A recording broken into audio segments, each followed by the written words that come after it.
சாய்ராம். அன்பு குழந்தையே, வாழ்க்கையில் நீ தேடும் ஒன்று உன்னை விட்டு தள்ளி செல்கிறது என்று யோசிக்கிறாயா? உன் பிரச்சனைகள் என்னவென்று நீ சொன்னால்தான் எனக்கு தெரியுமா? உனக்குள்ளே தானே இருக்கிறேன். நான் உனக்கு புலப்படவில்லையா?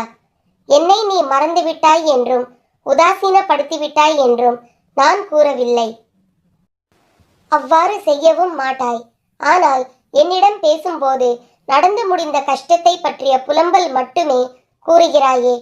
நான் உங்களிடத்தில் புலம்பக்கூடாதா என்றுதானே உன் மனதில் கேள்வி. நான் உன்னிடம் அப்படி கூறுவேனா? முடிந்ததை புலம்பி நீ என்ன சாதித்தாய்? அதைத்தான் உன்னிடத்தில் சொல்ல வருகிறேன். என் துணை எப்போதும் உனக்கு இருக்கும். நீ தன்னம்பிக்கையுடன் இருக்க வேண்டும் எப்போதும். தொலைந்து போன பொருளை நினைத்து வருந்துவதால் நீ பெற்றது ஒன்றும் இல்லை. அர்த்தமற்ற புலம்பலால் மன அமைதியையும் நிம்மதியையும் இழக்கிறாய். அதற்கு நீ அடுத்து என்ன செய்ய வேண்டும், எனக்கு வழி காட்டுங்கள் என விழிப்புடனும் தன்னம்பிக்கையுடனும் தான் என்னிடத்தில் வர வேண்டும் என்று சொல்கிறேன். நீ நினைத்ததை விட அதிகமாக ஜெயிப்பாய். அதனால் நீ எதற்கும் பயப்படாதே, கலங்காதே. உன்னில் நிச்சயம் வெற்றி என்ற தீபத்தை நான் ஏற்றுவேன். ராமநாமத்தை இடைவிடாமல் ஜெபித்து கொண்டே இரு. ராம ராம இதை ஜெபித்தால் ஹனுமன் வருவார். உடனே அவர் எஜமான் ராமர் வருவார். கூடவே இணைப்பிரியால் லக்ஷ்மணன் வருவார். ராமன் இருக்கும் இடம் என்று சீதாதேவி வருவாள். சிவபக்தனாகிய ஹனுமன் வந்தால் சிவனும் வருவார். சிவன் வந்தால் சிவன் பாரியை பார்வதியும் வருவாள். சிவன் பூஜிக்கும் லக்ஷ்மியும் வருவாள். பார்வதி வந்தால் அவள் குழந்தைகள் விநாயகர், முருகன் வருவார்கள். இதை காண பூலோக சஞ்சாரி நாரதர் வருவார். நாரதர் வந்தால் பிரம்மா வருவார். பிரம்மாவை தொடர்ந்து சரஸ்வதி வருவாள். இதை கண்டு மகிழ தேவாதி தேவர்களும் வருவார்கள். தேவாதி தேவர்கள் வந்தால் அவர்கள் பிருந்தாவனத்தில் நிதம் பூஜிக்கும் கிருஷ்ணன் வருவான். கூடவே பலராமன் வருவான். கிருஷ்ணன் நிழலாக ருக்மணியும் வருவாள். எல்லோரும் வந்த பின் வைகுண்டத்தில் ஸ்ரீமன் நாராயணன் தனியாக இருக்க பிடிக்காமல் அவரும் வருவார். பார்த்தீர்களா?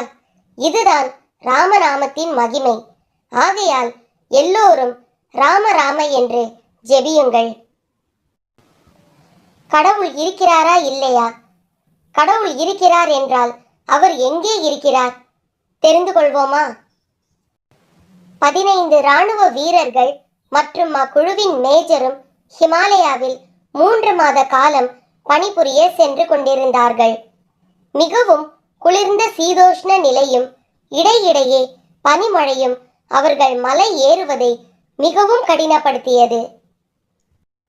இந்நேரத்தில் யாராவது ஒரு கப் தேநீர் கொடுத்தால் எவ்வளவு நன்றாக இருக்கும். அந்த மேஜரின் மனமும் உடலும் ஆசைப்பட்டது. ஆனால் அது ஒரு வெற்று ஆசை என அறிந்ததும் அதை பொருட்படுத்தாமல் 1 மணி நேரம் நடக்க வழியில் ஒரு மிக சிறிய கடை ஒன்றை கண்டார்கள். அது ஒரு தேநீர் கடை போலவே இருந்தது. ஆனால் பூட்டால் பூட்டப்பட்டிருந்தது. அதிர்ஷ்டம் இல்லை, தேநீர் இல்லை. ஆனாலும் நாம் சில நிமிடம் ஓய்வெடுக்கலாம். நாமும் 3 மணி நேரம் நடந்து வந்திருக்கிறோம் என்றார் மேஜர். அதில் ஒரு இராணுவ வீரர் சொன்னார், சார், இது ஒரு தேநீர் கடைதான். உள்ளே தேநீர் தயாரிக்க எல்லாம் இருக்கக்கூடும். நாம் பூட்டை உடைக்கலாமே என்றார். இது ஒரு தர்ம சங்கடமான நிலை மேஜருக்கு. தன்னுடைய தளர்ந்த வீரர்களுக்கு தேநீர் கொடுக்க பூட்டை உடைப்பதா, அல்லது இப்படிப்பட்ட ஒரு தகாத காரியத்தை செய்யாமல் இருப்பதா என்று குழம்பினார். சிறிது நேரம் கழித்து அவர் அறிவை விட அவரின் மனம் ஜெயித்தது. வீரர்களிடம் பூட்டை உடைக்க சொன்னார். அவர்களின் அதிர்ஷ்டம், உள்ளே தேநீர் தயாரிக்க அனைத்து பொருட்களும் இருக்க பிஸ்கெட் பாக்கெட்டுகளும் இருந்தது. அனைவரும் தேநீர் மற்றும் பிஸ்கெட்டுகளை நன்றாக சாப்பிட்டு விட்டு புறப்பட தயாராகினார்கள். நாம் இந்த கடையின் பூட்டை உடைத்து தேநீர் மற்றும் பிஸ்கெட் உண்டோம். நாம் ஒரு மோசமான திருடர்கள் அல்ல. இது ஒரு சூழல். நாம் இந்த தேசத்தை காக்கும் தேசத்தாயின் பிள்ளைகள். இப்படிப்பட்ட நினைவு அவரை வந்து இடிக்க மேஜர் 1000 ரூபாயை தன் பர்சில் இருந்து எடுத்து அங்கு இருந்த சர்க்கரை டப்பாவின் கீழே வைத்துவிட்டு கதவை மூடிவிட்டு தன் குற்ற உணர்ச்சி துறந்து புறப்பட்டார். அடுத்த 3 மாத காலத்தில் அவரின் தலைமையில் வீரர்கள் தீவிர கிளர்ச்சிக்கு உள்ளாகக்கூடிய அவ்விடத்தில் பணியாற்றினார்கள். அடுத்த குழு வந்து அவர்களை விடுவித்தது. அதே வழியில் அவர்கள் திரும்ப அதே தேநீர் கடை. ஆனால் இப்பொழுது அது திறந்திருந்தது. அதன் முதலாளியும் இருந்தார். ஒரு வயதான அந்த கடை முதலாளி திடீரென்று தனக்கு கிடைத்த அந்த 16 விருந்தாளிகளையும் வரவேற்று அமர சொன்னார். எல்லோரும் தேநீரும் பிஸ்கெட்டும் உண்டு கழித்தனர். அந்த வயதானவரிடம் இப்படி ஒரு அத்வான இடத்தில் தேநீர் விற்பது பற்றியும் அவரின் வாழ்க்கை சூழல் பற்றியும் பேசினர். அவரிடம் பல அனுபவ கதைகள் இருந்தது. மிகவும் நிறைந்த நெஞ்சுடன் கடவுள் பக்தியும் இருந்தது.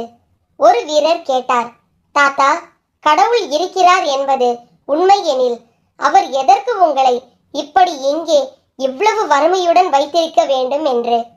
அப்படி சொல்லாதீர்கள் தம்பி, கடவுள் நிச்சயம் இருக்கிறார். அதற்கு என்னிடம் சான்றே இருக்கிறது. 3 மாதம் முன்பு சில தீவிரவாதிகளால் எனது மகன் தாக்குதலுக்கு உள்ளாக்கப்பட்டான். நான் எனது கடையை மூடிவிட்டு எனது மகனை மருத்துவமனை கூட்டி சென்றேன். அவர்கள் எழுதி கொடுத்த மருந்தை வாங்க என்னிடம் பணம் இல்லை. தீவிரவாதிகளுக்கு பயந்து யாரும் எனக்கு கடன் கொடுக்கவும் வரவில்லை. என் நம்பிக்கை ஈற்று போய்விட்டது. கடவுளிடம் கதறி அழுதேன். ஐயா கனவான்களே, கடவுள் அன்று என்னுடைய கடைக்குள் வந்திருக்கிறார். நான் அழுது ஆற்றிக்கொண்டு என் கடையை வந்தடைந்த பொழுது என் கடையின் பூட்டு உடைக்கப்பட்டிருந்தது. நான் முழுதும் போய்விட்டது என்று நினைத்து கலங்கி பயந்து உடைக்கப்பட்ட பூட்டை விலக்கி உள்ளே சென்று பார்த்தேன். அங்கே சர்க்கரை டப்பாவின் கீழே 1000 ரூபாய் இருந்தது. உங்களுக்கு என்னால் அந்த 1000 ரூபாயின் மதிப்பை வார்த்தைகளால் சொல்ல இயலாது. கடவுள் இருக்கிறார் என்பதற்கு இதைவிட நான் என்ன சொல்ல என்று முடித்தார் அவர். அவர் கண்களில் அதற்கான நம்பிக்கை மிளிர்ந்தது. அந்த 15 ஜோடி கண்களும் அந்த மேஜரின் ஒரு ஜோடி கண்களை இப்பொழுது துடிப்புடன் பார்த்தன. அந்த ஒரு ஜோடி கண் எதையும் சொல்லாதீர்கள் என்பதை ஒரு அதிகார ஆணையாக பிறப்பித்ததை அவர்கள் உணர்ந்தார்கள். அந்த மேஜர் எழுந்து எல்லாவற்றிற்கும் பணம் கொடுத்தார். அந்த முதியவரை தழுவிக்கொண்டு, ஆம் தாத்தா, எனக்கும் தெரியும், கடவுள் இருக்கிறார் தாத்தா. உங்கள் தேநீர் மிக அபாரம். இதை அவர் சொல்லும் பொழுது அவர் கண்களின் ஓரம் படிந்த ஈரத்தை மீதி 15 ஜோடி கண்களும் பார்க்க தவறவில்லை. கதையின் நீதி இதுதான். யாரும் யாருக்கும் கடவுள் ஆகலாம். பெறுவதை விட அதிகமாக கொடுங்கள். வெறுப்பதை விட அதிகமாக நேசியுங்கள். அன்பே கடவுள். இறை அருள் என்பது என்ன? சாதத்துடன் பக்தி இணையும் போது அது பிரசாதமாகிவிடும். பட்டினியுடன் பக்தி சேரும் போது அது விரதமாகிவிடும். தண்ணீருடன் பக்தி சேரும் போது அது தீர்த்தமாகிவிடும். பயணத்துடன் பக்தி சேரும் போது அது யாத்திரை ஆகிவிடும். இசையுடன் பக்தி சேரும் போது அது கீர்த்தனை ஆகிவிடும். பக்தியில் வீடு திளைக்கும் போது அது கோயிலாகிவிடும். செயல்களுடன் பக்தி சேரும் போது அது சேவையாகிவிடும். வேலையுடன் பக்தி சேரும் போது அது கர்மவினையாகிவிடும். பிரம்மச்சரியத்தோடு பக்தி சேரும் போது அது துறவரம் ஆகின்றது. இல்லறத்தோடு பக்தி சேரும் போதுதான் அது ஆன்மீகம் ஆகின்றது. ஒருவனை பக்தி ஆக்கிரமிக்கும் போது அவன் மனிதனாகி விடுகிறான். மனிதனுள் பக்தி முழுமையடையும் போது ஞானியாகி விடுகிறான். நவவித பக்தி என்பது என்ன? முதலாவதாக சிரவணம், அதாவது சாயியின் பெருமையை கேட்டல். இரண்டாவதாக கீர்த்தனம், அதாவது சாயியின் லீலைகளை பாடுதல்.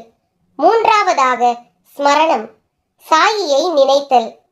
நான்காவதாக பாத சேவனம், அதாவது பாதங்களை கழுவுதல், பிடித்து விடுதல்.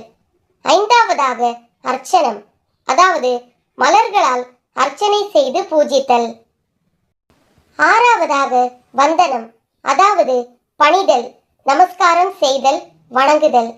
ஏழாவதாக தாசியம், அதாவது அடிமை போல் சாய்க்கு சேவை செய்தல். எட்டாவதாக சக்கியம், அதாவது சாயியிடம் தோழமை கொள்ளுதல். ஒன்பதாவதாக ஆத்ம நிவேதனம், அதாவது தன்னையே சாயிக்கு அர்ப்பணம் செய்தல்.